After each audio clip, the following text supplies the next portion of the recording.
A poor woman helped a dying stranger one night, never knowing she was saving her own future, but to save his life, she would have to risk the only money she had left to feed her daughter. Grace was a struggling widow who had nothing but her late husband Paul's lesson to never walk away from someone in need. So when she found a dying stranger named Badmus abandoned on a lonely roadside while everyone else kept walking, she made a choice that would change her life forever. But who was Badmus? Why did someone leave him there to die? And how could one act of kindness from a poor woman become the very thing that would save her own future? Grace had long accepted that life no longer measured itself in dreams, but in survival. At 35, she lived with her 10-year-old daughter Teresa in a cramped one-room apartment on the outskirts of Lagos. The roof leaked whenever the rains came, the paint had faded years ago, and the only fan in the room worked only when electricity decided to stay. Every naira had a purpose before it even reached her hands. At dawn, she sold hot akara and pap beside a busy roadside. By afternoon, she washed clothes for wealthy families whose wardrobes alone were worth more than everything she owned. At night, she cleaned offices in Victoria Island after executives had gone home, quietly wiping fingerprints from polished glass tables she could never afford to buy. Yet she returned home every night wearing the same warm smile for Teresa. "Welcome back, Mummy," Teresa ran into her arms. Grace hugged her tightly. "Did you finish your homework?" "Yes, and I cooked the noodles exactly the way you taught me." Grace smiled. "You're becoming a little woman too fast."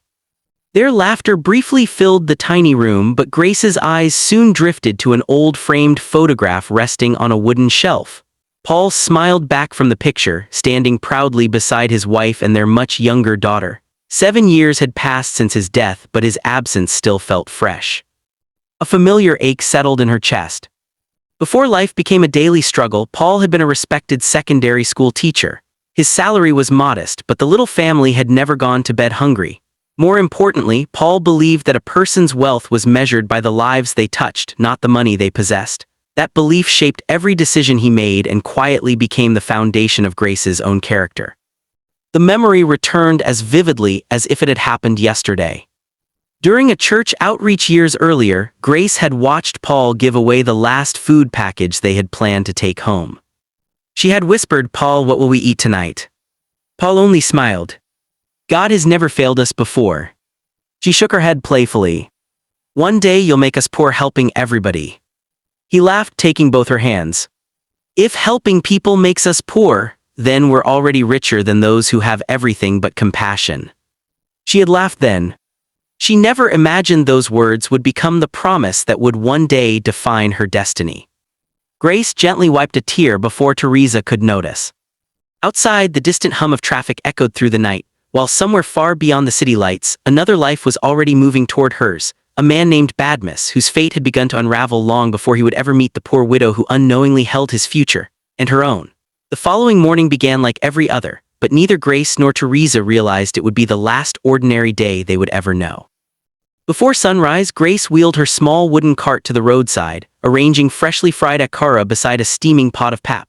Commuters hurried past, some smiling as they greeted her, others too busy to notice the woman whose entire day's profit depended on selling breakfast before 8 o'clock. By the time the morning rush ended, she quietly counted the money in her apron and sighed. After buying cooking ingredients for the next day, paying part of Teresa's school fees, and setting aside transport fare for work that night, almost nothing remained.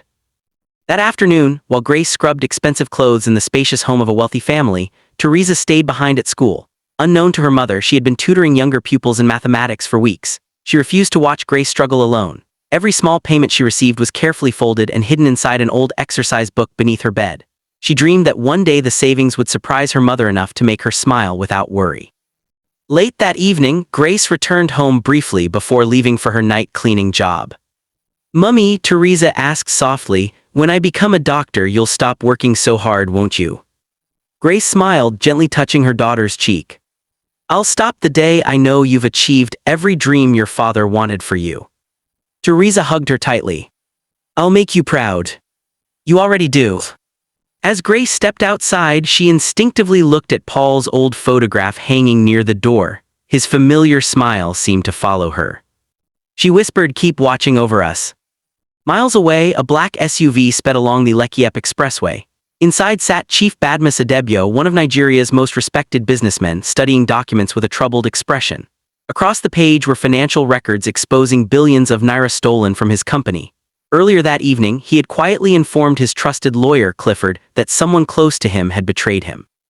Neither man knew that another vehicle had already begun following the SUV from a distance. Inside it, silent figures watched and waited. Badmus glanced into his rearview mirror. For a brief moment, unease crossed his face. He pressed the accelerator slightly, unaware that before the night was over he would be fighting for his life, while the only person destined to save him had not yet crossed his path. Night settled over Lagos, painting the city with glittering lights that hid countless untold stories. Grace had just finished cleaning the last office on the 8th floor of a glass building in Victoria Island. Her back ached from hours of scrubbing floors and emptying trash bins, but she welcomed the pain. It reminded her that she had earned another day's living honestly. She checked the small purse in her handbag. After paying for tomorrow's food ingredients, she had barely enough money left to buy breakfast for herself and Teresa. She smiled faintly. "We'll manage," she whispered. Outside, the streets had grown unusually quiet. She hurried toward the bus stop, only to watch the last bus disappear into the distance. "Oh no," she murmured. A motorcycle rider stopped beside her. "Madam, where are you going?" She mentioned her area. He named a fare that was nearly all the money she had left. Grace forced a smile. "Thank you, I'll walk." The journey was long, but she had made difficult walks before. As she followed the lonely roadside, Paul's words echoed once again in her heart. Since his death, she often found herself replaying his voice whenever life became difficult, almost as though he was still walking beside her. Years earlier, after witnessing a badly injured cyclist ignored by passing motorists, Paul had stopped without hesitation. Grace had been frightened. "What if this is dangerous?" Paul had calmly answered, "Fear should never become an excuse to abandon humanity." That memory warmed her as she continued walking. Several hundred meters ahead, faint flashes of broken headlights flickered from beneath a cluster of trees. Grace slowed. A damaged black SUV rested deep inside a roadside ditch. Its engine had gone silent. One driver's door hung open. She looked around. Not another soul was in sight. Her heartbeat quickened. People in Lagos often warned about robbery traps staged on deserted roads. She took one cautious step backward. Then, a weak voice drifted through the darkness. "Help!" Grace froze. She strained her ears. Again. Please." It wasn't loud. It wasn't dramatic. It sounded like the final breath of a man who had almost given up. Her eyes searched the wreckage until she finally saw him. A middle-aged man lay partly outside the vehicle, his white shirt soaked in blood. Deep cuts covered his forehead, one arm was trapped beneath twisted metal, and his breathing had become dangerously shallow. His expensive wristwatch was gone. His wallet was missing. Pieces of a shattered phone lay scattered across the road. Someone hadn't simply left him behind.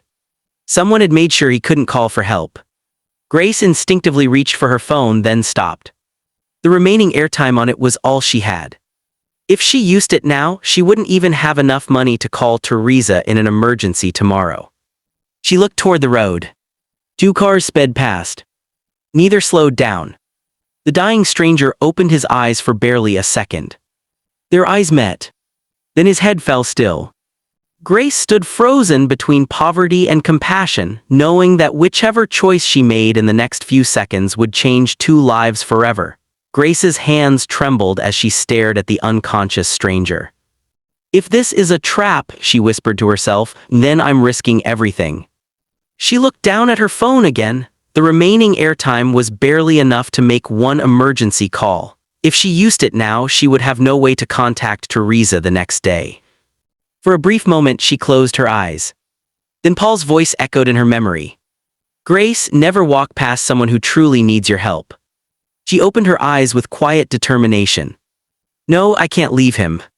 She immediately dialed for help, speaking as calmly as she could while describing the location. After the call, she waved desperately at passing vehicles. Several drove by without slowing. Finally, an elderly delivery driver stopped. "What happened?" he asked. "I found him like this. Please help me get him to the hospital." The driver hesitated after seeing the blood. "Madam, police may question us." Grace answered without hesitation.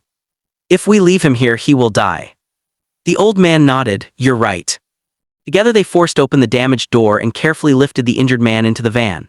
As Grace supported his head, she noticed something unusual. Despite the blood covering his face, his hands were remarkably smooth except for small surgical scars near his fingers, as though he had spent years signing documents instead of doing manual labor. His clothes were made from expensive fabric, yet everything that could identify him had disappeared.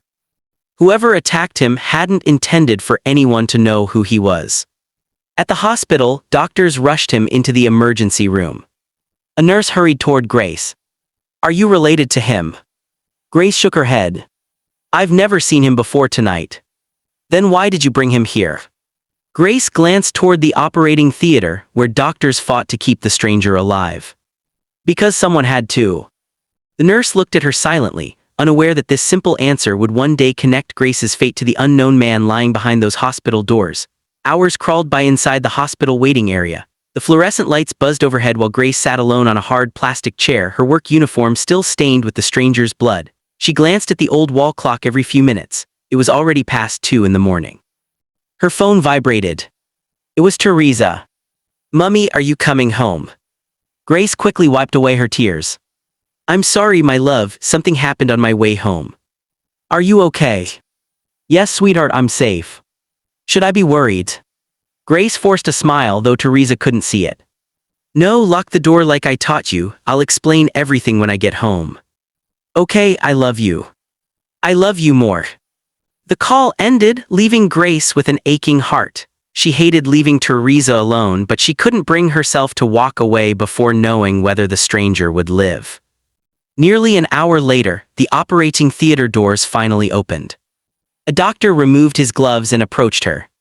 "Are you the woman who brought him in?" "Yes." "You got him here just in time. He lost a dangerous amount of blood, but another 20 minutes on that road." He paused. "We wouldn't have been able to save him." Grace quietly thanked God. Then the doctor's expression became serious. "We found no identification, no phone, no wallet. Someone removed everything that could tell us who he is." Those words unsettled Grace. Accidents rarely erased a person's identity so completely. A nurse walked over holding a clipboard. "Since no family has come forward, someone has to sign temporary admission papers." Grace hesitated. "If I sign, what does that mean?" "It means we'll contact you until we locate his relatives." She looked through the hospital window at the unconscious stranger. She didn't know his name. She didn't know his family. She didn't even know if he was a good man. Yet something deep inside told her that abandoning him now would betray everything Paul had taught her. Without another word, Grace picked up the pen and signed her name. Far across the city, Clifford's phone rang for what felt like the 100th time that night. Still no answer from Badmus. A feeling of dread settled over him. For the first time, he feared his oldest friend hadn't simply disappeared. Someone had made sure he wouldn't come back. Grace returned to the hospital after finishing work the following evening. She had barely slept for 3 hours, yet something inside her refused to let her stay away. On her way, she bought 2 oranges with the little money she had left. It wasn't much, but she couldn't bear to visit an empty-handed patient. The stranger was still unconscious. His head was wrapped in thick bandages, and machines monitored every heartbeat. Grace quietly placed the oranges on the bedside table and pulled a chair closer. "I don't know your name," she said softly, "but I'm praying someone is looking for you." A nurse smiled as she walked in. Most people would have forgotten about a stranger by now. Grace looked at the unconscious man. "My husband taught me that nobody deserves to suffer alone." As she spoke, another memory returned. Years earlier, after Paul had helped an elderly man whose car had broken down under the scorching sun, Grace had jokingly asked, "How do you always know who deserves your kindness?" Paul had smiled. "I don't, that's why I never wait to find out." Those words had stayed with her ever since. The nurse adjusted the IV drip before lowering her voice. "He's responding better than we expected. His injuries were serious, but he's a fighter." Grace smiled with quiet relief. Just then, the stranger's fingers twitched. His eyelids fluttered. Slowly he opened his eyes. He looked around the room in confusion before his gaze settled on Grace. His lips trembled. Who? He paused, struggling to breathe. Who am I? Grace's heart sank. The doctor hurried inside and performed a quick examination. After several questions, his expression grew solemn. He remembers how to speak, the doctor explained, but he doesn't remember his name, his family, or how he got here. The head injury has caused temporary memory loss. The stranger closed his eyes in frustration. I don't know anything. Grace felt an unexpected wave of compassion. Whoever this man was, he had lost more than blood that night. He had lost himself. Outside the room, hundreds of kilometers away, Clifford sat in Badmus's office staring at an untouched family photograph. Beside it lay financial documents Badmus had entrusted to him only days earlier. Clifford remembered his friend's final warning. If anything happens to me, don't trust everyone sitting around my boardroom table. At the time, it had sounded like caution. Now it sounded like a clue. And without realizing it, Grace was sitting beside the only man who could expose a conspiracy powerful enough to destroy lives, including her own future if she hadn't chosen to save him that lonely night. The hospital staff temporarily registered the patient as Mr. B until someone identified him. That was the only name they could give him. Days turned into weeks. Every evening after selling akara, washing clothes, and cleaning offices, Grace stopped by the hospital before going home. Some days she brought homemade soup. Other days she could only afford a bottle of water and a few bananas. She apologized every time. I'm sorry, it isn't much. Mr. B smiled faintly. You've already given me more than I can ever repay. Although his memory remained blank, strange fragments of his former life surfaced without warning. One afternoon, Teresa visited after school carrying her mathematics notebook. Mummy says you're very smart, she said shyly. Can you help me? Mr. B stared at the page for only a few seconds before solving every equation with effortless precision. Teresa's eyes widened. You're better than my teacher. He smiled politely, but the smile quickly faded. If I'm this good at mathematics, why can't I remember my own name? The question hung heavily in the room.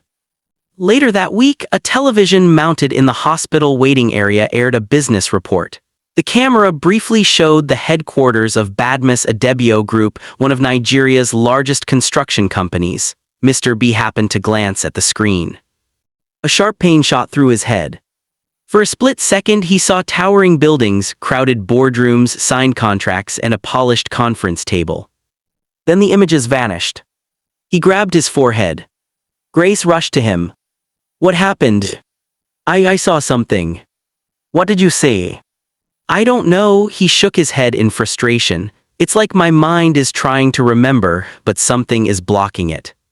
The doctor later explained that memory often returned in pieces after severe head trauma. Familiar places, faces, or objects could trigger brief flashes before full recovery. Grace listened carefully, hoping those small moments would eventually lead someone to his family. Across the city, Clifford had not stopped searching.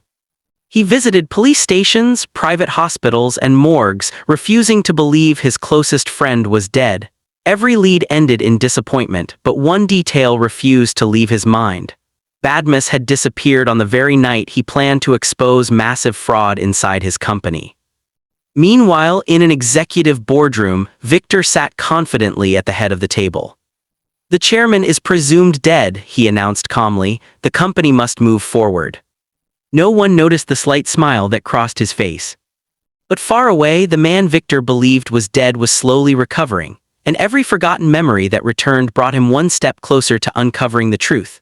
Nearly 2 months passed, and a quiet friendship began to grow between Grace and the man everyone still called Mr. B. Although his memory remained incomplete, his character revealed itself in countless little moments. He thanked every nurse by name, apologized whenever someone adjusted his bandages, and insisted on helping elderly patients walk through the corridor, even while recovering himself. Grace often watched him in silence. This man was raised with good values, she thought. One afternoon, Teresa arrived after school carrying a torn science textbook. Mummy says I should never disturb you, she said shyly, but I don't understand this chapter. Mr. B smiled. Come here. As he explained the lesson, he began drawing neat diagrams of bridges, buildings, and foundations with astonishing accuracy. Teresa stared in amazement. You're an engineer, aren't you? The question froze him. Engineer. The word echoed inside his mind. Suddenly, another fragment flashed before his eyes. A massive construction site. Workers wearing safety helmets. Someone shaking his hand. A voice saying, "Congratulations, Chief Badmus." Then everything disappeared. He clutched his head in pain. Grace quickly held his shoulder. Breathe, don't force it. I'm trying to remember, he whispered. Every time I get close, it slips away. The doctor later explained that familiar skills often returned before personal memories. Whoever Mr. B had been, years of experience remained buried deep inside his mind, waiting for the right trigger. That evening, Grace prepared to leave. I'll come back tomorrow, she said. You don't have to, Mr. B replied softly. You've done more than enough. Grace smiled. My husband used to say that kindness isn't finished just because the hardest part is over. As she walked away, Mr. B watched her disappear down the corridor.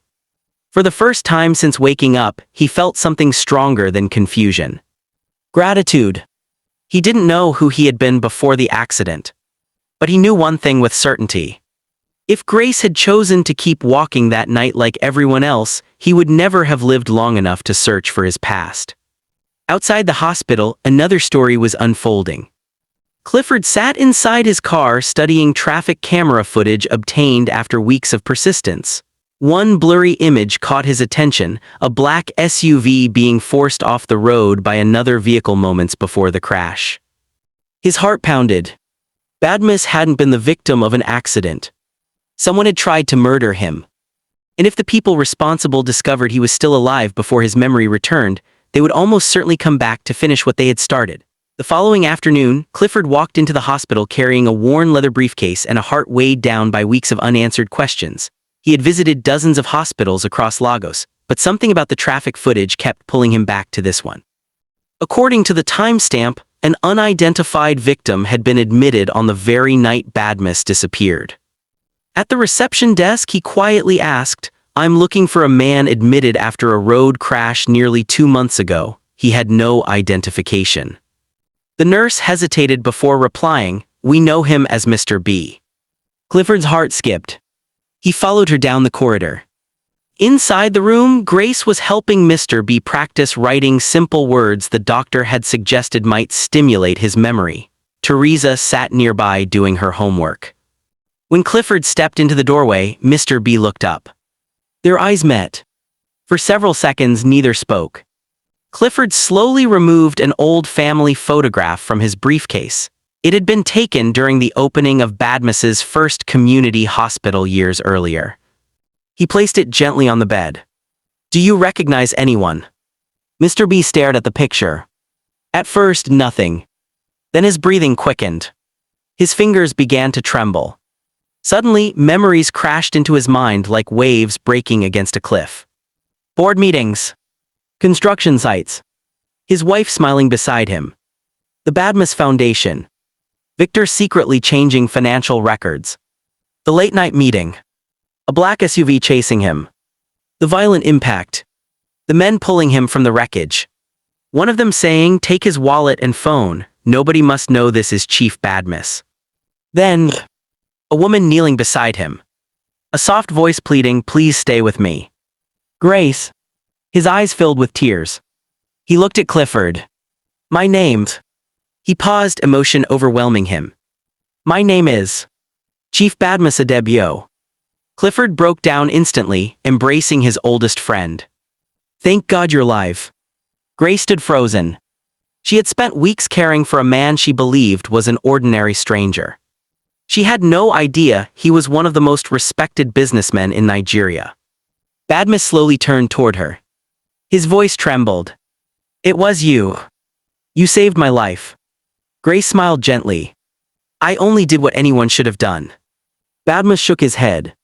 No, Grace. They left me there to die. But you stopped. And because you stopped, I still have a future. Neither of them realized that the greatest part of that future wasn't Badmus's. It was Grace's. News of Chief Badmus Adebio's survival spread quietly at first, then across Lagos within days. The police reopened the investigation into what had been dismissed as a missing person case. Using the memories Badmus had recovered, the traffic camera footage Clifford had secured, and the financial records Badmus had hidden before the attack, detectives uncovered the truth. Victor and the men he had hired were arrested before they could destroy the remaining evidence. The conspiracy that had nearly cost Badmus his life finally collapsed. But while justice was being served, Grace's own world was falling apart. Her landlord stood outside her apartment with a notice in his hand. "I'm sorry, Grace, the building has been sold. You have 2 weeks to move." She lowered her eyes. "I understand." Inside, Teresa tried to hide a cough that had grown worse over the past few weeks. After a medical examination, doctors confirmed that she had a serious heart condition requiring surgery. Grace sat silently outside the consulting room, staring at the estimate she could never hope to pay. For the first time since Paul died, she felt completely defeated. That afternoon, several black vehicles stopped outside her apartment. Neighbors gathered at their windows. Clifford stepped out first, followed by Chief Badmus, now fully recovered. Grace looked surprised. "You should be resting." Badmus smiled gently. "I've rested because of you." He stepped closer. "Grace, the night you found me, you believed you were saving a dying stranger. You never asked whether I was rich or poor. You never asked what you would gain. You simply chose compassion." Grace lowered her head. "My husband taught me that no life should be abandoned." Badmus nodded. "And because you honored that lesson, you unknowingly saved your own future." He handed her a folder. Inside were documents showing that Teresa's surgery had been fully funded through the Badmus Foundation. There was also the deed to a modest new home, free from debt, and the official registration papers for the Paul Memorial Education Foundation, created in honor of Grace's late husband to provide scholarships for children from struggling families. Grace's hands shook. I can't accept all this." Badmus smiled. "This isn't charity. It's gratitude." He paused before continuing. "Many years ago, my foundation awarded a scholarship to a young man named Paul. I never met him, but that opportunity helped him become the teacher who changed your life. Years later, after he was gone, his wife saved mine. Kindness completed a circle neither of us knew existed." Grace looked up at the sky, tears streaming down her face. For the first time in years, they were not tears of grief. Months later, Teresa underwent successful heart surgery. She recovered steadily, returned to school, and worked harder than ever to fulfill her dream of becoming a doctor. Years passed. On the day Teresa graduated from medical school, Grace sat proudly in the front row. Beside her sat Badmus and Clifford, applauding as Teresa stepped onto the stage. When invited to give her graduation speech, Teresa smiled through happy tears. "My father taught my mother that kindness should never depend on what you have. My mother believed him even when she had almost nothing. One night she stopped to help a dying stranger while everyone else walked away. She thought she was saving his life." She looked toward Grace. "But she was really saving mine." The audience rose in applause. Grace closed her eyes for a brief moment and remembered Paul's words from so many years before. "Kindness is the only thing we leave behind that never dies." Now she finally understood. A poor woman had helped a dying stranger one night, never knowing she was helping herself. Her greatest reward had never been wealth. It was the future that her single act of compassion had made possible.